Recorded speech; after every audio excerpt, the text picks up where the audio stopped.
1996 by three Korean American.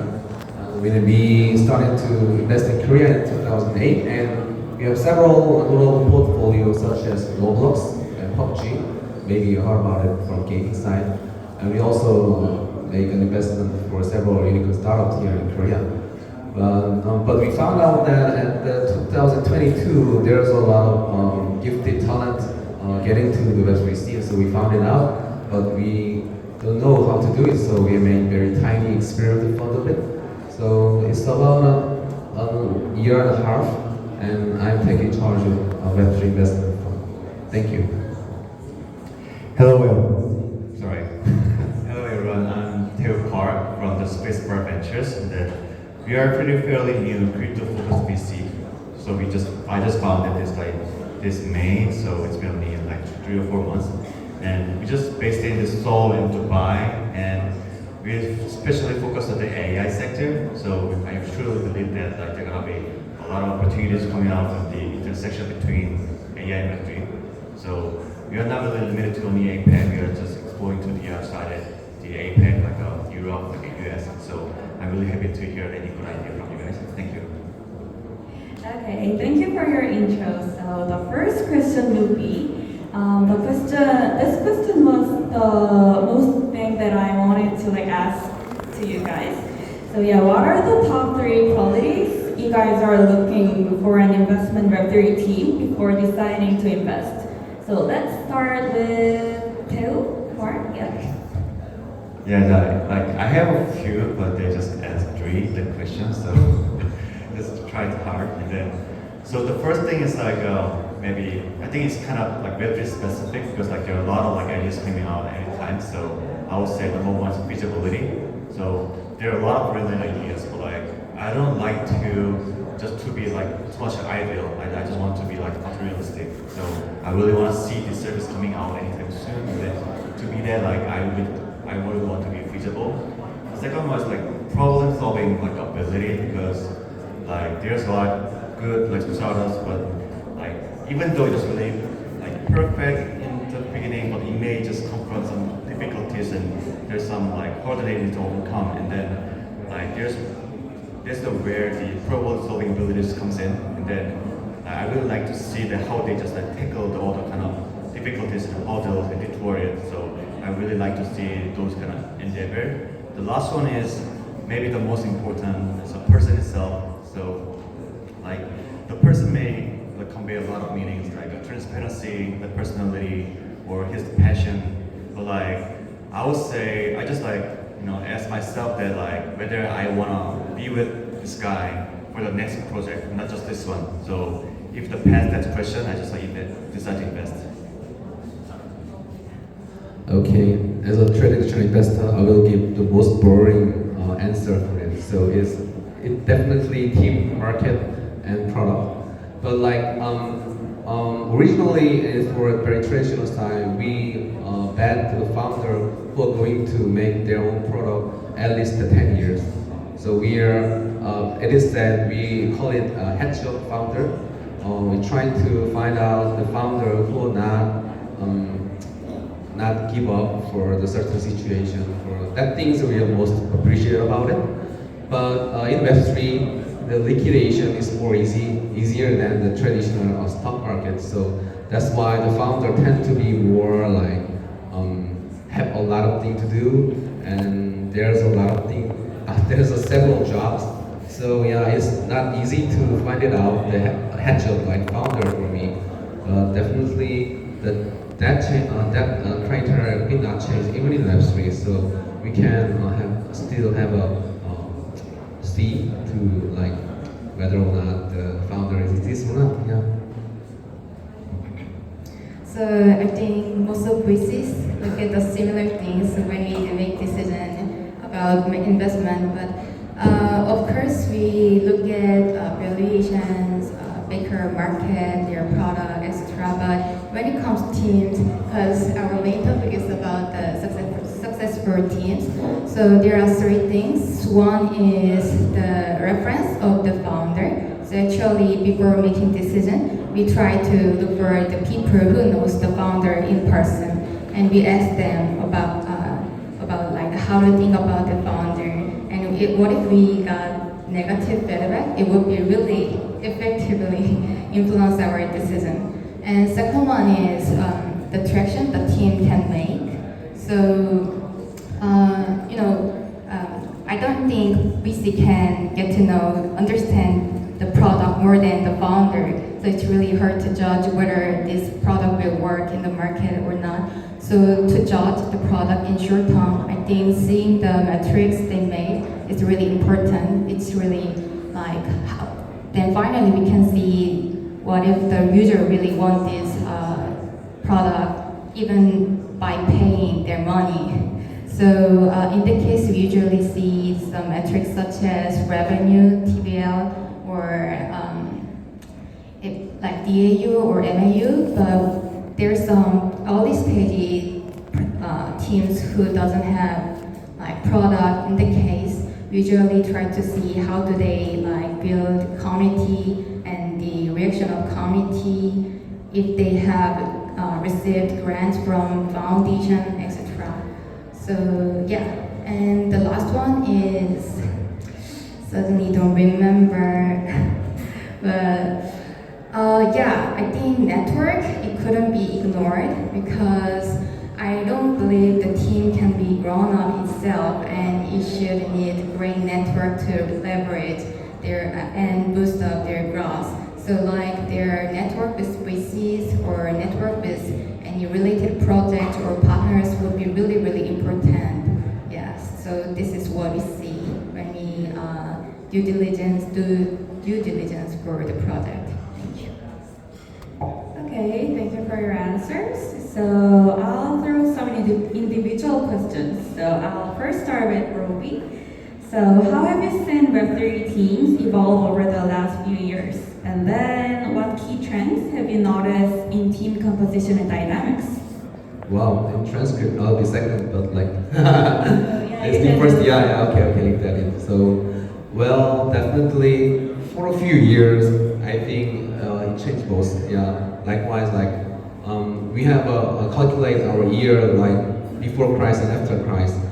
Definitely, the crypto scene changed before Terra and after Terra, and before FTX and after FTX. So before the crisis happens, they're usually like pseudo anonymous founders in the majority of like the crypto scene, and they also have very simple strategy and very simple like always like I will do that. I give 20% of yield for you. That kind of thing works before the crisis. But after that, the atmosphere a little bit changed. So when I was facing the founder, the background of founder is more like traditional like finance background or something like the very like bottom line that their like background was nothing for originally Web3. So that thing would be most of the change for 3 years, and also like their promise is a little bit more difficult to understand. So before that, they are very like I'll give you tons of tokens and you'll be happy or something like that. But this way, we'll do restaking and we'll do leverage at some point and you'll be satisfied at some point. It will be more hard to understand for now. It's almost like derivative things happening right now. So yeah, that's the change I faced about. But like I think this change would be the trend, not be worse, but I think it's the signal to be more mature for in this culture. And it will be the transition phase, and after doing that, maybe there's some the breakthrough teams coming out, and it might be changing the new rule. Thank you. Can I add some more ideas on his questions? Sure. Because there are 3 changes I recently have monitored, and one is thanks to Eigenlayer, I think more and more professors would like to jump into Web3 scene and to be one of members of the Web3 project. That was very interesting. And another one is even some VCs, they just move to the project they've already invested in, such as ritual, character, those things, which means like they put not only their money, but they put their resource, so which means they trust that project really, really a lot. So it was another interesting point. And last one is, I think these days it's hard to find the founders whose background is not development. So I think most of founders are now developers, so knowing how to code isn't just like optional but mandatory things for the teams, I think. Yeah, that's her. Okay, yeah, thank you. So the next question will be to Teo. So what attracted you to invest in Web3 space? And I know that you have some Web2 financial background as well. And yeah, how do you differentiate it from traditional tech investments? Yeah, so like just you just said, I used to work in the investment bank and the asset management firm as a credit analyst and a credit fund portfolio manager. And then actually there are a few terms like the credit analyst hates, which is investment, capex, R&D, because it's like a burden for us when we invest in the company with the cash. So when they just invest too much on the capex, it's something bad for us. So I was really I didn't really like the situation because I believe that company need to invest in future. That's the way how can they be sustainable for the long run. So I'm really happy to be in just Web3 VC. And then the most exciting thing about working in here is just looking at those all brilliant minds in here, all the passionate. And then the reason I just jumped into the crypto space is I'm not sure this Web3 or Bitcoin will just be like this high back in 6 years ago. But the reason I jumped in here is I really believe in the human talents, the capital concentrate this industry. So with that, it just can create anything. Even if I cannot expect it, what it looks like in the future. I just believe in the energy it has. So I really enjoy this energy in this research space. Okay, so the last individual question will be to Lucia. So what leadership qualities are essential for a founder or CEO in the Web3 space? So honestly, I think the founders in this place might way know more about this than me, but if I have to say, I think sales ability would be really essential, one of the essential leadership qualities, properties, because leader is literally lead people, but I think it should be not only just team members, but even the investors, their community, and the users too. So most of the founders I met, they usually do IR pitch themselves to persuade us and to sell their product to us. And also including Vitalik and Smokey, you can see lots of successful founders. They just become KOL themselves and try to share their vision and sell their product over the Telegram, Twitter, Podcaster, lots of conferences. So such activity is really, really important in these days, I think. And especially, making narrative, that's the best way to sell your product. So if you can make narrative, you can attract the attention of not only VCs but all of the users at once. So that's really, really great things to sales your product, I think. So if you're a leader, then I think it would be great to find a way to explain your project or product to lots of people in easy way and just give them impact to sell your product. I think. Yeah, that's. Okay, so this will be the last question, and I think it will be a good advice to the builders who will try to build or building on the scene. So what advice would you give to entrepreneurs looking to build a successful team in the Web3 space? Let's start with Teo. Okay. So I'm an investor, not an entrepreneur, so I really respect like all the entrepreneurs in the world. I never like tried then, but one thing really I know is like I really like this, the saying that like not the strong person survives, like the survivor is strong. I really like that phrase. So like even though like there's gonna be a hardship, we have experienced like multiple bear market in this market, but like the most important thing is like just being survived in this market. And then the second advice is gonna be like there's a time when these waves come for me, and then I really want you guys to ride those waves, not just like let it pass through. So that's my advice. Me? Okay. Well, I'll give two. It seems like two contradictable, like not met each other, but like I will give you two advice. First thing, especially domestic people, founder who are trying to build crypto things. So even in Korea, most of the founders focus their product very well, but the lack of these things, they are like a lack of like feeling to the trend of the like how it is going right now. So how would be the more proper approach for tackling this problem? So in that case, maybe for like crypto space, you have more time with Twitter or something like that. So to get to know more about the information, but many of founders, especially my closer friends, lack of this internet searching things. So they sometimes lose their path to doing it. So that's the one thing.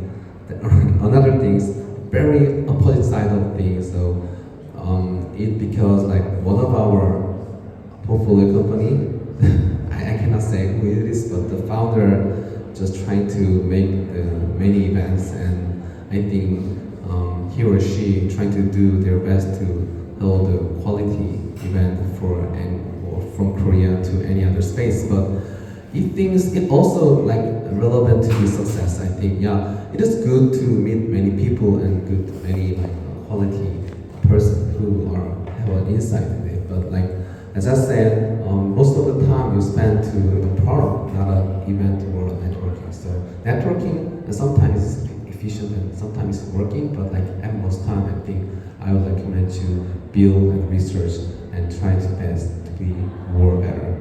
Yeah. Already, both of you guys gave great advice. So I'd like to say what we shouldn't do not to fail.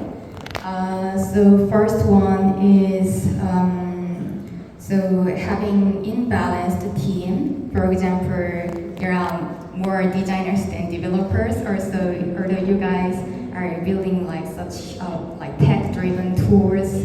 Of course, in this case, you should balance your team to execute what you want. And my second answer is quite related with the first one. So do not being lack the expertise to execute this their strategy. For example, they're trying to make community-driven platform, but there's no community manager in the team. And when we saw their community activity, it wasn't activated at all, and the size wasn't that big.